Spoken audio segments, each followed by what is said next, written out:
আসসালামু আলাইকুম প্রিয় ষষ্ঠ শ্রেণীর শিক্ষার্থী, তোমরা সবাই কেমন আছো? আজকে আমরা তোমাদের গণিত বইয়ের পঞ্চম অধ্যায় নিয়ে আলোচনা করব। পঞ্চম অধ্যায়ে আছে সরল সমীকরণ। সরল সমীকরণ অধ্যায়টাকে আমরা দুইটা পর্বে ভাগ করছি। আজকে প্রথম পর্ব নিয়ে আলোচনা হবে। সমীকরণ হচ্ছে অজানা বা অজ্ঞাত রাশি যা চলক, প্রক্রিয়া চিহ্ন এবং সমান চিহ্ন সংবলিত গাণিতিক বাক্য হলো সমীকরণ। এখন দেখো এক সমান কি লেখা যাবে, এখানে 4 আছে প্লাস আকারে। যদি প্লাস আকারে থাকে, ওর যদি আমি স্থান পরিবর্তন করি, অর্থাৎ বাম পক্ষ থেকে যদি আমি ডান পাশে নিই, তাহলে ও হবে মাইনাস। তাহলে এখানে আছে 13, এটা ছিল প্লাস, এই পাশে আসলে কি হবে, -4 হবে। অতএব এক্সের মান কত হবে? তাহলে এক সমান 13 থেকে 4 বিয়োগ দিলে কত হয়? 9। এটা হচ্ছে আমাদের উত্তর। এরপরে ওয়াই, এখানে আছে +1, যদি আমি সমান চিহ্নের ওই পাশে নিয়ে যাই তাহলে কি হবে? -1 হবে, 10 -1। অতএব ওয়াইয়ের মান কত হবে? 9। এটা হচ্ছে আমাদের উত্তর। ওয়াইয়ের মান বের করতে হবে।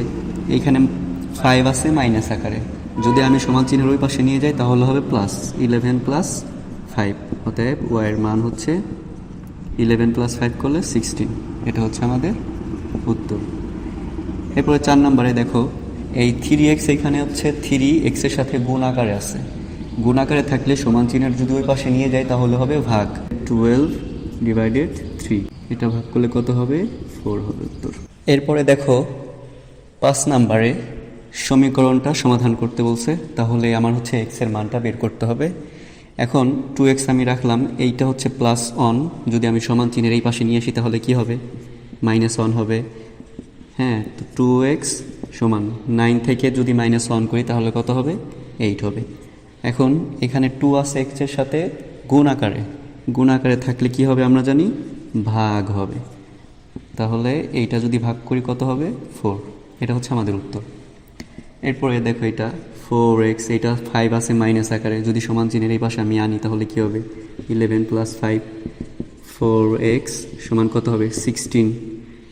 4x, এখানে 4 গুণ আকার আছে, তাহলে x কি হবে? x সমান লিখে 16/4 লিখতে হবে। গুণ থাকলে সমান চিহ্নের পাশে নিলে কি হবে? ভাগ হবে। অতএব x এর মান আমাদের কত হবে? 4। x এর মান যেহেতু বের করতে হবে, ওইটা যদি ডান পাশে থাকে ওরে বাম পাশে নিয়ে আসতে হবে। যদি বাম পাশে নিয়ে আসি তাহলে এটা x আছে প্লাস আকারে, এই পাশে আনলে কী হবে? মাইনাস হবে। মাইনাস লিখলাম। 16, এই -2 আছে বাম পাশে আছে -2, ডান পাশে নিয়ে গেলে কি হবে? +2। 7টা x থেকে যদি একটা x বিয়োগ দিই তাহলে কত হবে? 6x। 16 সাথে 2 যোগ করলে হবে 18। x এখানে গুণ আকার আছে, ভাগ করলে কত হবে? 3 হবে। এরপরে 8 নাম্বার, এখান থেকে আমাদের x এর মান বের করতে হবে। 2x, এই প্লাস আছে, +9 আছে, এখানে 3 - 9 হবে। 2x সমান ছোট সংখ্যা থেকে বড় সংখ্যা বিয়োগ দিলে কত হবে? তার আগে একটা মাইনাস দিতে হবে, 6। x এখানে গুণ আকার আছে, -6/2, অতএব x এর মান কত হবে? -3। ঠিক একইভাবে 3x সমান 17, এই পাশে আছে -5, সমান চিহ্ন এই পাশে আনলে কী হবে? +5। 3x সমান 2y সমান 14, +6 আছে, এই পাশে আনলে -6 হবে। 2y সমান 8/2, অতএব y এর মান কত? 4।